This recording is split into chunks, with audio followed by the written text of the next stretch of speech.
Welcome back to Fast Biz Talks. Today I'm joined by Maurice Werntges-Gaplanyan, owner of WERNTGES Executive Search. Maurice is a strong and trusted partner to technology-focused companies, advising and operating recruitment services at the strategic level.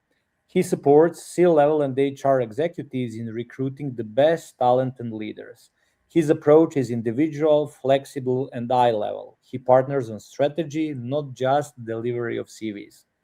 We'll talk about why recruitment is a C-level topic, where founders of tech scale-ups need a real sparring partner, and the moments when a headhunter makes the difference between slowing down and breaking through. Maurice, welcome to the show. Thanks a lot, Nicola.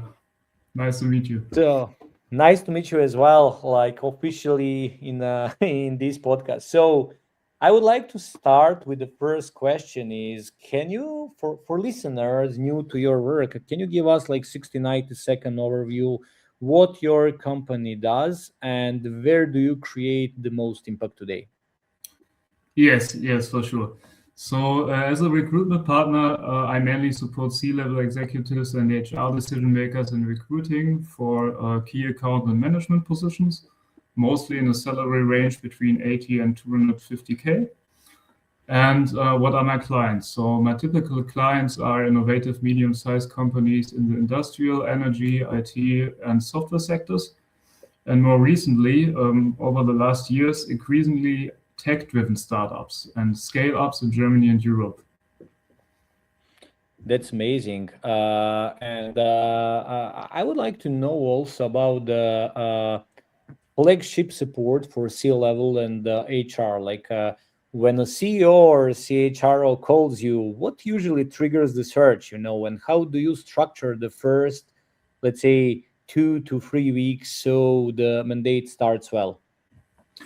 Yes, so for me, it's very, very important that recruiting has an approach on the C-level approach and the C-level attention. This is one of the most important things, and clients often get in touch with me when they try to recruit critical positions, key positions or leadership position. And one of the most important things for me is that the client takes the time at the beginning that we learn to know each other, and I learn to know his business case, his culture, and especially the requirements for the position. And this is absolutely necessary base for a successful search. And as long as I have an exit briefing, I can guarantee that we bring the search to the success. And the first or 2 weeks of the mandate, the start is normally we make the briefing and we make a very, very high level job description. And then the search starts very, very fast. When we are finished with that, we just step into the market, and I try to prepare a search strategy. This differs from business to business, from position to position. And then the first results the client will see in the first 2 to 3 weeks. So there are results, and a result is normally that I can present first candidates in this timeline. Yeah, that's really important, especially if employers are looking for some critical role. It's important for them. Okay, I know one mantra, that one of my business partners said, like hire slow, fire fast, so you need to take the time to see if it's a really good candidate, especially for critical position, but at the same time, you just need to be driven by, okay, if something is broken, like you just need to make a quick decisions as well. But you already mentioned as an answer to my first question, like about your ideal client, and you mentioned different sectors. Can you just tell us a little bit more about that ideal client, and usually who is ideal company to partner with you? And last but not least, what outcomes, what business impact you can make? Maybe what outcomes do they typically see? Is it time to hire or a stick rate? What's that? Yes, sure. So my ideal client is someone who realize or at least is ready to realize the importance of recruiting for key and leadership positions. So that's where we lay the base. Yeah, I need someone who's, especially at the beginning, takes the time, as I mentioned, to present the company, its culture, the requirements of the position, and in detail. And after that, I can save a lot of time and effort. And I think that's the outcome for the client. I would like to save time and effort, and I'm a real sparrings partner of the C-level of an owner of the company or an HR decision maker, which means after a briefing or after we have defined everything, the client can lay back and wait, not too long. Yeah, so the aim is the client can expect that we fill the position within 3 months normally. Yeah. And the result is I present 3 to 5 top candidates per vacancy. So, and in the background, I have a very, very, very long list of candidates from the market I talk to, but mainly the client is not interested in how many candidates I talk to and what is the outcome. Most of the candidates or most of my clients are decision makers and they want to see results.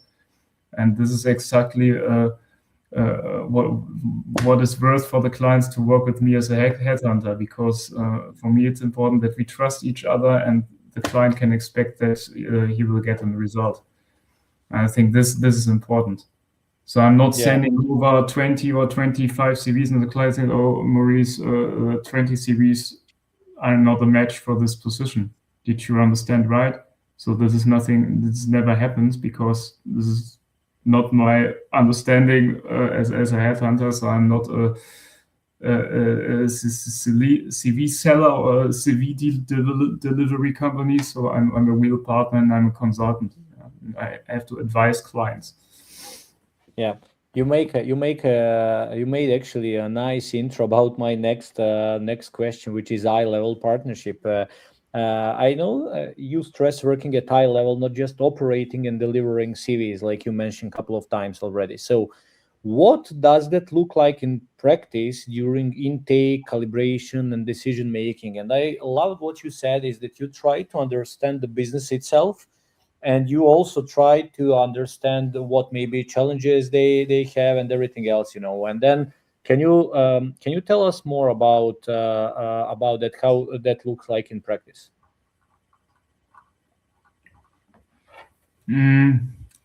That partnership with the companies. Yeah. So in practice, the partnership with the company is very, very trustful, and I think most of the companies I work for. So I'm working for a deep tech company since 2 years, and it's a very trustful partnership, and I recruit in nearly half of the positions, and maybe it's interesting for you or for the listeners. I try to adapt the business case and the company style and the situation and the stage of a company to my work. So which means I mentioned I work for deep tech scale ups, which have maybe 20 to 40 or 50 employees, but grow very, very fast. Yeah, on a European level. I need high level specialists on the one hand, and on the other hand, I have clients who are established German-based producing family business, and the deep tech scale-ups often does not have any structures regarding HR or recruiting. So the level of work it can happen that I write the job description for myself because they are not clear about the requirements, and I advise the clients to write or how to write the job description best, or what makes not sense, or what do you need for your business, which is really nice. Which is a really nice part of my work. I like it. In comparison to that, an established company which has 500 or 1,000 or more employees with an HR department, and which has 20 employees or something, they have really clear understandings for what they are looking for. So it's another level of working. It's also nice, but it differs. So, and I think that is something I can adapt my style of work, or what is necessary for the client.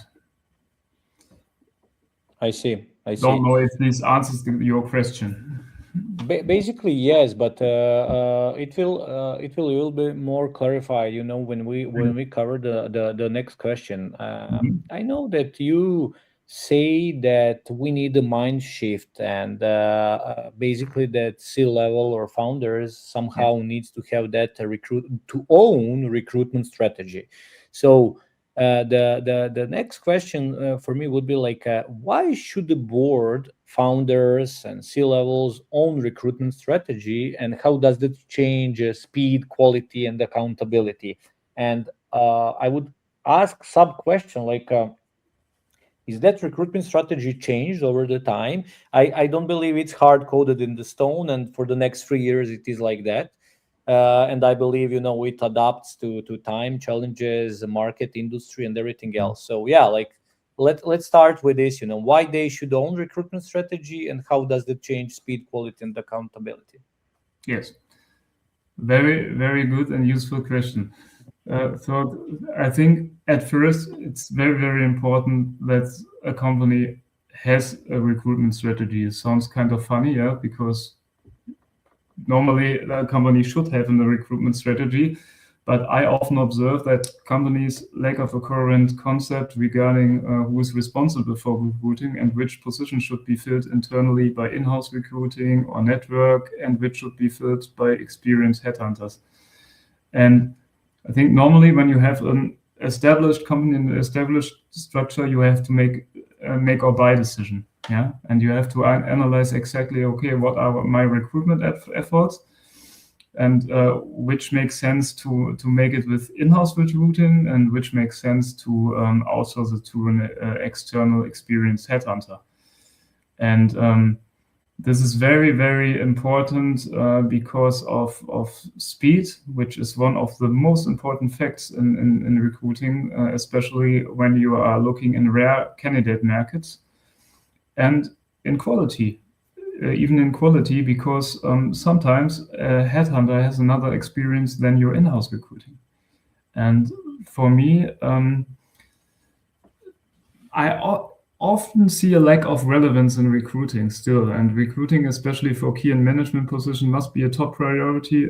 Therefore, my slogan and advice is recruiting is a C-level issue, and this is very, very important. And it also happens that headhunters are only engaged after internal recruitment efforts have failed. And this wastes valuable time. So my advice is, please, to every leader, please think about it in advance. How do you want to organize your recruiting, and what is your exact strategy? And based on this, when you are clear about it, then you can save a lot of money and time, and you can build up your best workforce. Yeah, like you read my mind, because I prepared the next question regarding the headhunter. So basically, like when a headhunter is essential for the business, like can you describe the situations where a headhunter adds unique value, maybe confidential changes, market mapping against competitors, cross-border moves, turnaround hires? I don't know, like when it is the part of that strategy. Yeah, well, one fact you mentioned already in your question. So I have a lot of, sometimes often I have confidential searches. So Yeah. this can happen when a company is in a very small competitive market. So the competitor should not know that somebody will be recruited. Yeah, for example, when there's a company in a small, very, very small market, and we have a CTO search, maybe it is not good there that the direct competitor knows that there is a vacancy of the CTO in the direct competitor. Yeah. This is one situation. Another scenario is, of course, when there are positions that in-house recruiting is not able to recruit in this field because there is a lack of competencies. So they are often very young, very unexperienced in-house recruiters. I do not want to evaluate that. It's fine, yeah, but sometimes a C-level manager needs a strong partner, and there's maybe this is not a position for my in-house recruiting because they are not experienced for that, and I have another chance to enter the candidate market and to spread my possibilities to get the right candidate. And this is also the case when it definitely makes sense to work with a headhunter. Mm-hmm. So as a conclusion, let's say headhunting is for me mostly a relevant additional part to own recruiting activities. And it should be a mixture.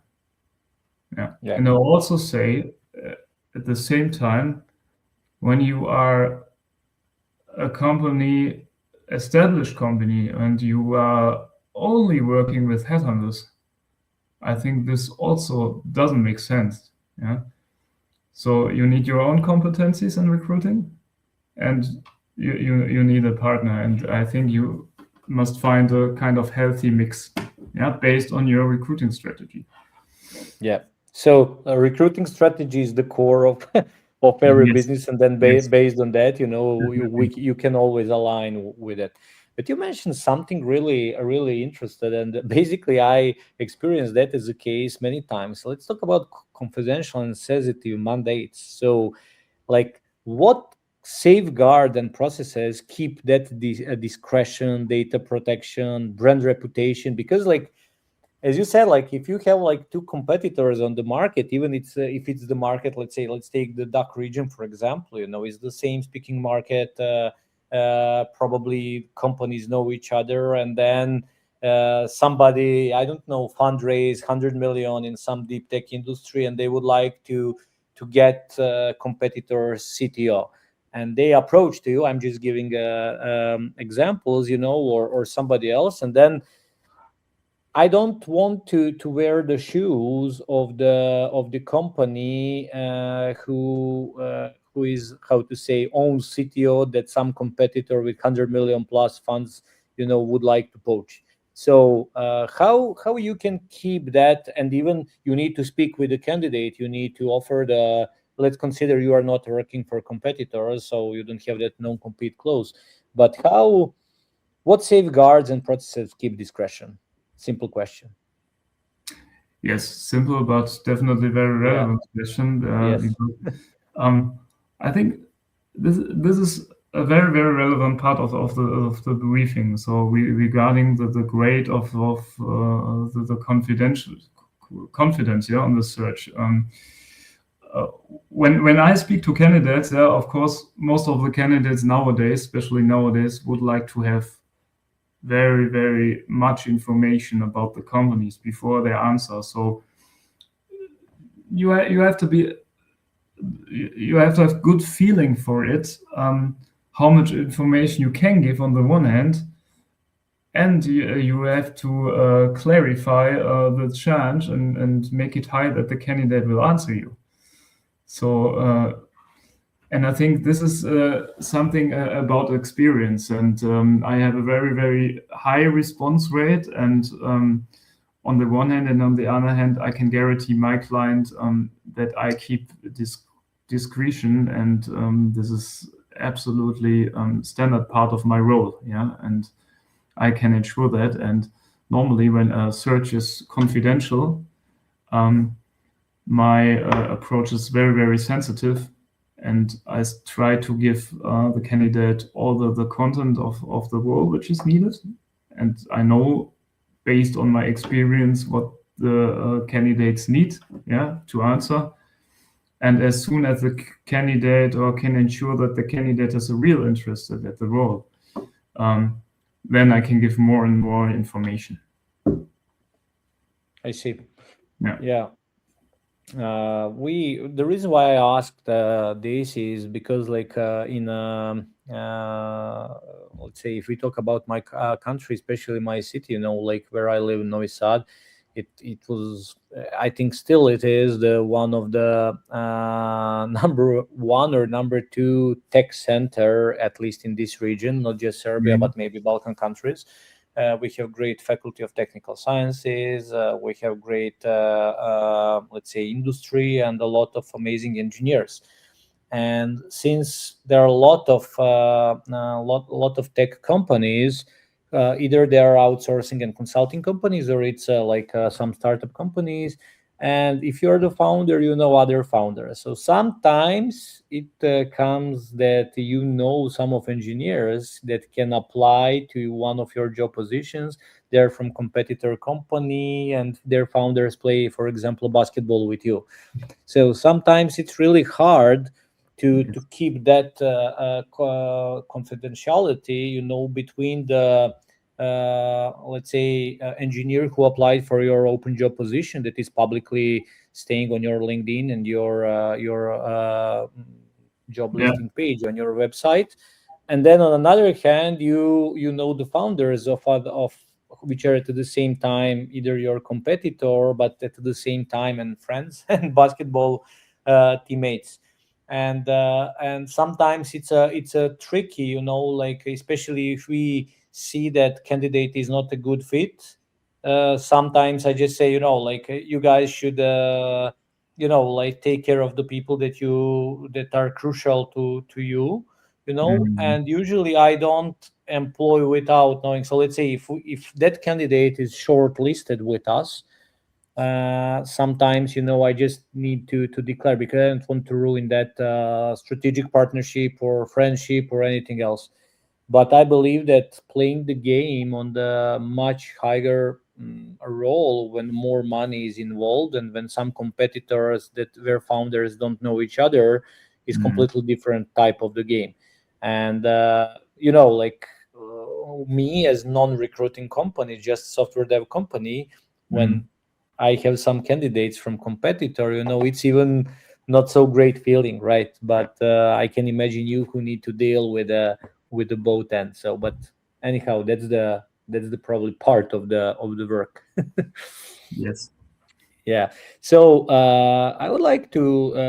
I have just a couple of more questions for you, and I would like to talk about you as a sparring partner for founders of tech scale-ups. So, where do founders most need a sparring partner?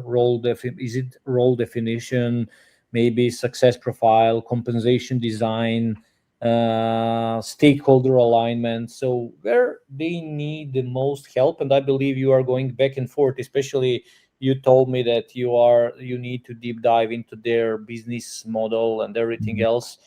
So where do founders needs most of your help? Yeah. So I think there are a lot of things founders, when we talk about the target group of tech scale-ups, so founders are faced with a lot of topics, many too much topic, and they have to do too much for themselves, and they do not have an employee for every topic. So recruiting is one thing which is on the founders agenda on a high level, but time is a problem.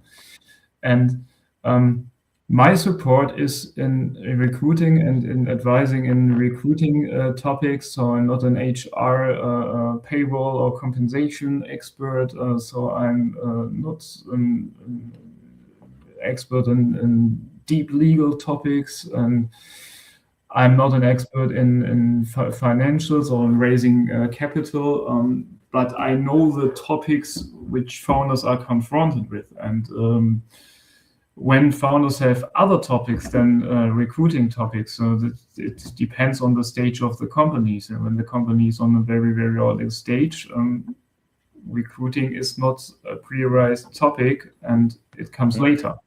So some founders are faced with closing financial rounds before they can invest in recruiting. So when I identify this case, when I talk to founders, I have some possibilities with my network of trust to find the right partner in assisting that. But this is not my own focus. But I can talk about that, and I can try to help even in such topics. Not in every topic a founder has, of course, but I can advise, can forward it and connect it to very, very trusted partners. Yeah, basically you have a broad knowledge even as an entrepreneur and as a recruiter, and probably on different kind of verticals and topics. And as you said, if I'm not the relevant person for a certain topic, I can connect with the trusted partners. So I completely agree with you. Sometimes when I speak with other founders, let's say if they're a startup and have just idea in their head and they want to that we build them like highly scalable end product, and usually they come up with some go-to-market strategies that we need to discuss because it is related to MVP, which is minimal viable product, what we need to deliver, or marketing strategy, distribution channels, different revenue streams, even to discuss business models to know what to apply on their inside their product, is something that even as much as we know, we also have experts and strategic partners for certain questions. Go to market, you mentioned it, yeah, absolutely. So I think go to market, financials, recruiting, I think this are one of the three top topics maybe of founders are confronted with. Absolutely, you're right.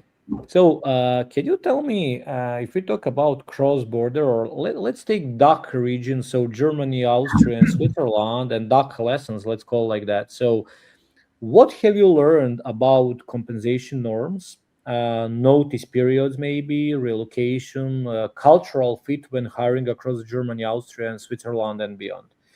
I know based on my experience, because I had the clients and partners, all three countries, right? But I always felt that Switzerland was, let's say, they were better paying as a customers, and even countries smaller, I could charge more. And then, for example, in Austria. So, what you experienced in that region, and if you have some, let's say, I don't know, blockchain engineer or some hardware engineer or embedded engineer or whatever, is this different compensation across the countries?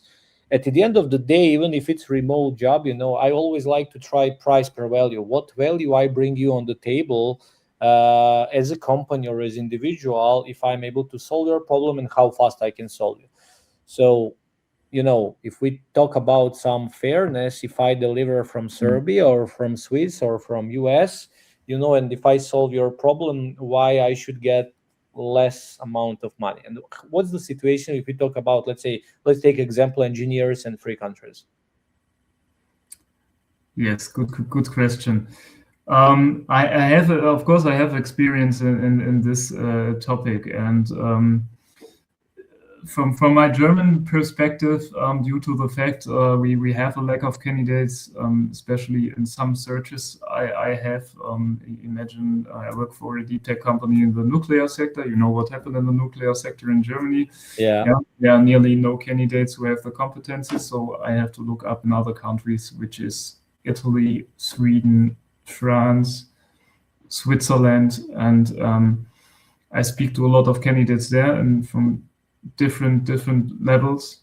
And just a few days ago, I had a candidate from the US, from California, and I was kind of surprised because this candidate worked for a very established company in the US, in California, and he said, "Okay, I'm open to relocate to Germany." So, which is really nice, and I think we should be more self-confident to say, okay, here, Europe, Germany, or not just Germany, Europe as itself can be attractive even for US candidates, because we have a lot of life quality here. But let's come back to your question. Of course, there are a lot of difference in salary structures. I mainly see that with Italian candidates, where the salary range for engineering candidates is much lower than in Germany. When you talk to candidates in Switzerland, the salaries are much higher. Then you have other tax and compensation systems. And when I try to recruit someone from another European country and try to convince him to come to Germany, I have to adapt it in the other system. But what I see, see in talking to clients, that mainly clients are open to discuss this topic.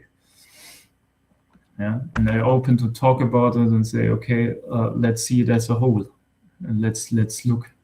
Yeah, and from a company's perspective, I think this is a very, very important, and this is my advice to a company.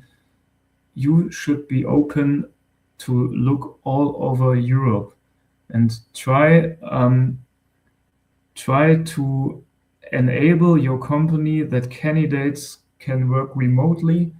And when you do not have any structures in other country, there are a lot, I do not maybe interesting interview partner from you, the so-called employer of records, who are able to make work contracts for you in other countries, and you can easily integrate other candidates in Europe. It's absolutely no problem in your workforce.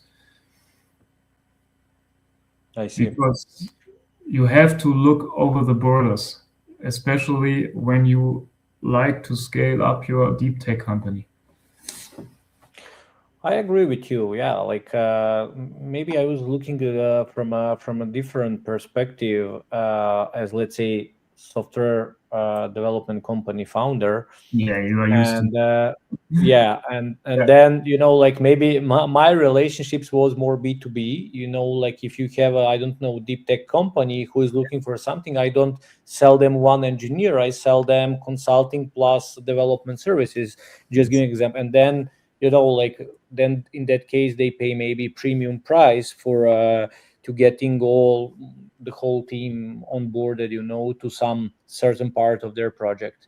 Long run, probably they recruit someone in house, and then you need to do know-how transfer to from what you were delivering to them to that newly employed engineers, right?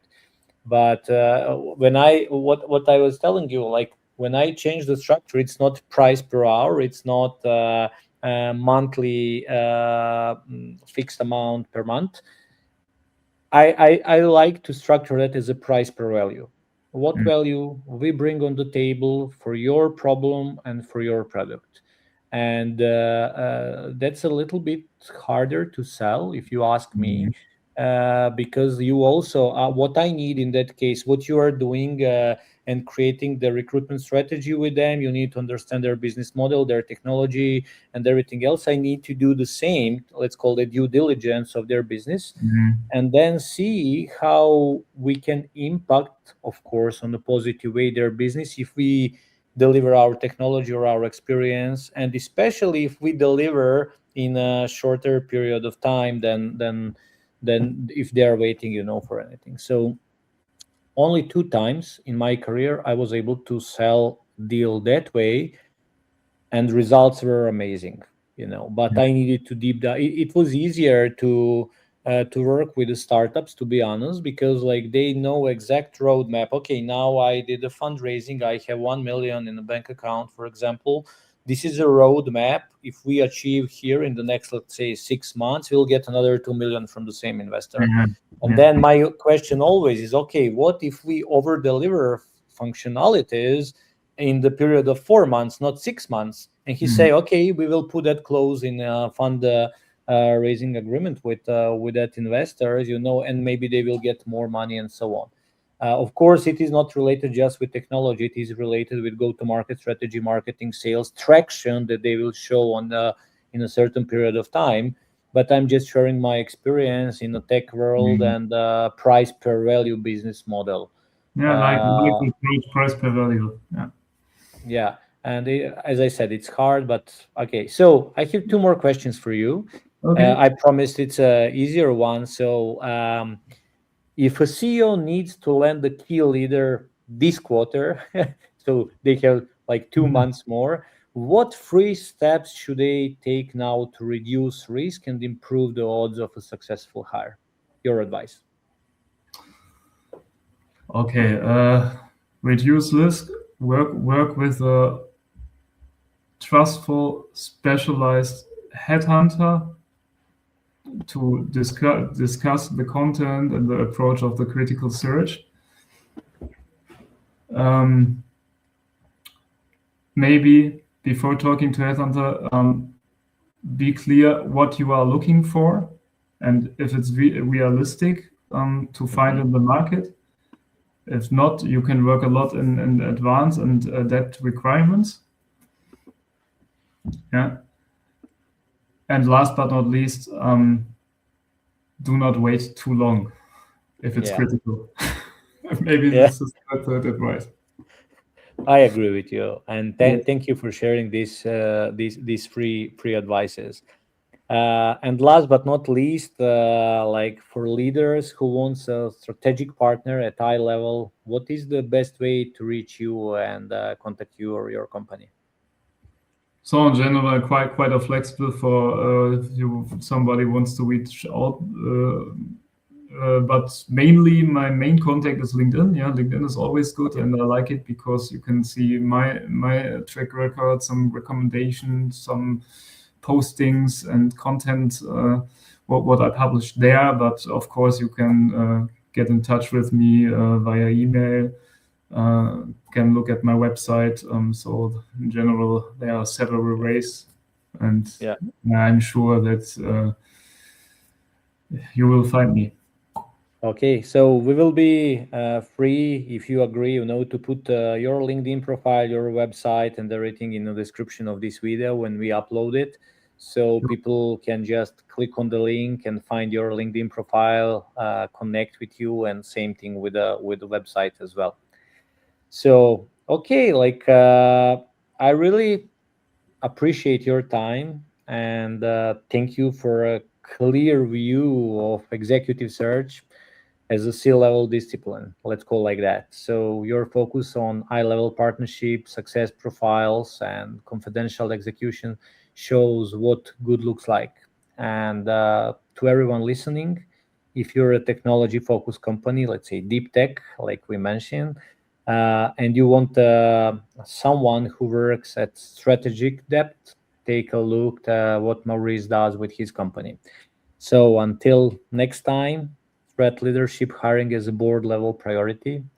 Define success clearly and partner with people who can deliver at speed and with care. See you soon in the new episodes. Maurice, thank you very much for your time here. Thank you, Nick. It was a pleasure to talk to you.